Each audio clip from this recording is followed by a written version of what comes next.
નમસ્કાર દોસ્તો, આજે વાત કરવી છે માર્જિન ટ્રેડિંગ, ફંડિંગ ટ્રેડિંગ, ઈ માર્જિન ટ્રેડિંગ શું છે, MTF શું છે એના વિશે. બે ત્રણ ક્લાયન્ટના ક્વેશ્ચન હતા કે આના વિશે થોડુંક સમજાવો. એમની યારે તો વાત થઈ કે મેં કીધું લાવો એક નાનો વિડીયો બનાવીને સમજાવી દઉં કે કઈ રીતે આ કામ કરતું હોય છે.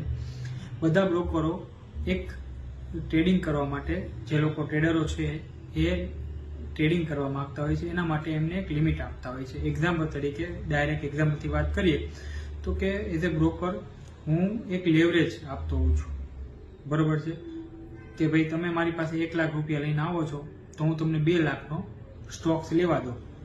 એને થયું લેવરેજ, એટલે આપણે 2 લાખની આપણે ઉધારી લીધી.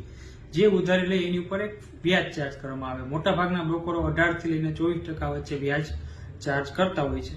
18%નું એક્ઝામ્પલ તમને આપું કે તમે મારી પાસે આવ્યા છો, હાલો એક એમાઉન્ટ મોટી લઈ લો કે 1 કરોડ રૂપિયાનો તમારે 1 કરોડ રૂપિયા લઈને તમે આવ્યા બજારમાં, તમે માર્જિન ટ્રેડિંગ ચાલુ કર્યું, 1 કરોડનો તમે સ્ટોક લીધો, પણ લિમિટથી લીધો, તો 1 કરોડની સામે મેં તમને 3 કરોડનો માલ લેવા દીધો, એટલે બે ગણી લિમિટ આપી.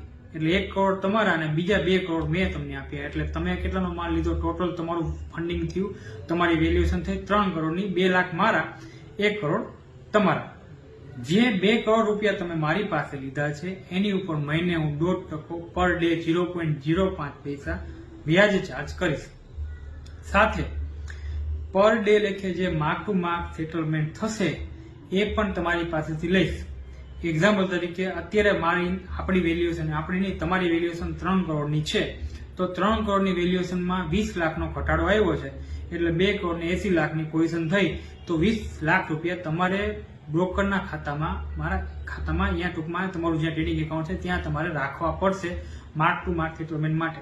ફરી પાછું માર્કેટ ઉપર ગયું અને માની લો કે 20 લાખ તમે જમા આપો તો બ્રોકર તમને ફરી પાછા જમા આપશે વ્યાજ કાપીને. વ્યાજ પર ડે લેખે લેતા હોય છે 0.05 પૈસા, મહિનાનો 1.5%, વાર્ષિક 18%. તો આ રીતે માર્જિન ટ્રેડિંગ, કોઈ બી વસ્તુ લાખ રૂપિયાથી લોકો કરતા હોય છે, 10,000થી, 15,000થી, 20,000થી, પણ જે તમે લિમિટ લઈને કામ કરો છો તેને માર્જિન ટ્રેડિંગ કહેવામાં આવે છે. આ હું વાત કરું છું ઇક્વિટીમાં. Margin trading only long side જ કરવામાં આવે છે, શોર્ટ સાઈડ કરવામાં આવતું નથી. એટલે તમને માર્જિન છે એ તમને લોંગ સાઈડમાં જ મળે છે, સેલિંગમાં મળતું નથી. સેલિંગ માટે ફ્યુચરોનો ઓપ્શન ઉપયોગ તમારે કરવો પડે છે, કદાચ તમારે પોઝિશન સેલ કરવી હોય તો. માર્જિન ટ્રેડિંગમાં બેનિફિટ એ હોય છે કે તમે નાની પોઝિશન બનાવી શકો છો.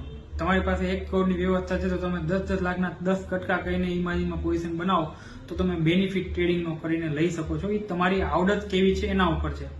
લોસ સામે જ્યારે માર્કેટમાં કન્ટિન્યુ આવા ફોલ થાય અને તમે અજાયના કોઈ સ્ટોક્સમાં રોકાણ કરીને બેઠા હોય ને કંપની કન્ટિન્યુ નેગેટિવ રિટર્ન આપતી હોય, બરોબર છે, ઘણીવાર કંપનીના ભાવ નથી આવતા હોતા. ઇન્ડસઇન્ડ બેંક બહુ સારી લાગે છે, ચાલો એક્ઝામ્પલ તરીકે, આ કોઈ બાયસેની એડવાઇસ નથી.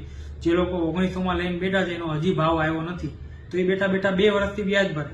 જો એ થોડુંક એવું ટ્રેડિંગ નહીં કરે તો તમે જેવી પોઝિશન બનાવી એનું વ્યાજ કાઢતા તમને આવડવું જોઈએ, બ્રોકરેજ ખર્ચો કાઢતા આવડવું જોઈએ. બ્રોકરેજ ખર્ચો ચાલો એક જ વાર લાગશે, પણ વ્યાજ તો કન્ટિન્યુ દર મહિને 1.5% તો ચડી જ જવાનો છે. તો 1.5% તમે કાઢી શકો. ઘણી એવી આઈટમ છે, આરબીએલ બેંક 700 રૂપિયા હતો એક સમય ભાવ, અત્યારે તો કે 200-250 ભાવ ચાલે છે. વિપ્રો 700 રૂપિયામાં લઈ ગયો હોય તો શું થાય? તમારું ભાવ જ નથી આવ્યો તો તમારે શું કરવું પડે? વ્યાજ ભરતા રહેવું પડે. બીજું, ઘણીવાર એવું પણ બને કે સ્ટોક્સમાં બોનસ ઇવેન્ટ આવે, તો બોનસ ઇવેન્ટ આવે તો તમારો માલ ફરજિયાત ડિલિવરીમાં કન્વર્ટ કરવો પડે અથવા માલ વેચી દેવો પડે. આ બધા નેગેટિવ પોઈન્ટ કહું છું. કે પોઝિટિવ એટલે કે તમે ટ્રેડર છો ને માર્કેટ ખરાબ થયું છે ત્યારે તમે એન્ટ્રી લીધી, તમે શોર્ટ ટર્મમાં પૈસા કમાણા, તો એ સારું કહેવાય. પણ એ કેવું છે કે માર્કેટનો ટ્રેન્ડ સારો થયો એટલા માટે. બાકી તમે ટ્રેડિંગ કેટલું કરો છો, લે વેચ કરીને કેટલા ટકા કાઢી લ્યો છો, શોર્ટ ટર્મમાં કેટલું પ્રોફિટ બુક કરી લ્યો છો, 1.5% બાદ કરતા માથે કેટલા 3-4% મહિને કાઢી લ્યો છો, 2-3% એવરેજ કાઢો છો દર મહિને. જો તમે 3, 7 અને 4% કાઢી શકતા હોય તો તમારે માર્જિન ટ્રેડિંગ કરાય. બાકી માર્જિન ટ્રેડિંગ મારા મતે કરાય નહીં. બીજું, તમે જે એક્ઝામ્પલ તરીકે એક એક્ઝામ્પલ એ આપો કે તમે માની લો મેં તમને કીધું 1 કરોડના 2 કરોડની લિમિટ આપી, એટલે તમારી 3 કરોડની વેલ્યુએશન છે.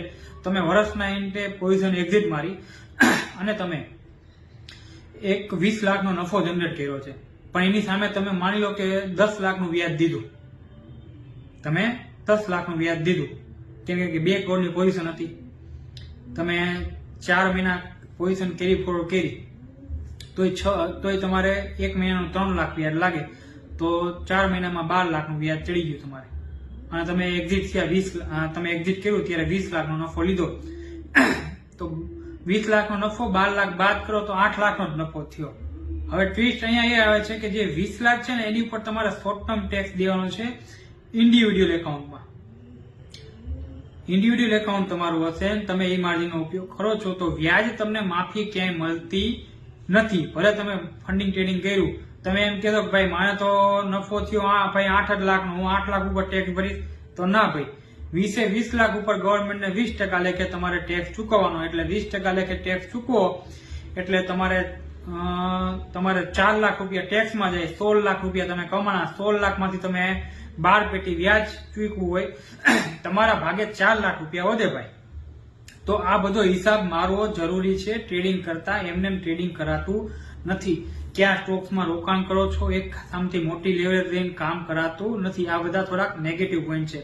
તમારા બ્રોકર હારે સાથે રહીને કેટલું જોખમ લેવું, શું લેવું, બ્રોકરને તમારું જોખમ કેવું, એ પ્રમાણે એક સ્ટ્રેટેજી બનાવો અને પછી કામ કરો તો કદાચ ચાન્સીસ છે કે કમાઈ શકો. અને હા, જો માર્જિન ટ્રેડિંગનો ઉપયોગ કરવો જોઈએ તો તમારું એકાઉન્ટ બિઝનેસ એકાઉન્ટ તરીકે દેખાડો, કેમ કે બિઝનેસ એકાઉન્ટમાં તમે ખર્ચા પેટે તમારી વ્યાજની ઇન્કમને તમે બાદ લઈ શકો છો. એની ખાસ તમારા સીએ સાથે તમારે એકવાર ચર્ચા કરીને તમારા એકાઉન્ટને બિઝનેસ એકાઉન્ટમાં તમારે બતાવવાનું, જેથી કરીને તમે વ્યાજ માફી લઈ શકો. તો આ હતું MTF કે તમે લેવરેજ લઈને કામ કરો, માર્ક ટુ માર્કેટ લોસ આવે તો ભરો, માર્ક ટુ માર્કેટ પ્રોફિટ આવે તો બ્રોકર તમને ક્રેડિટ આપશે. તો આવી રીતે તમે માર્જિન ટ્રેડિંગનો ઉપયોગ અલગ અલગ બ્રોકરો સાથે, અમારી સાથે પણ જોઈન કરી શકો છો. બીજું કંઈ તમારે કંઈ એક્સ્ટ્રા કંઈ બીજું પ્રોડક્ટ વિશે જાણવું હોય તો તમે મને કમેન્ટમાં જણાવી શકો છો.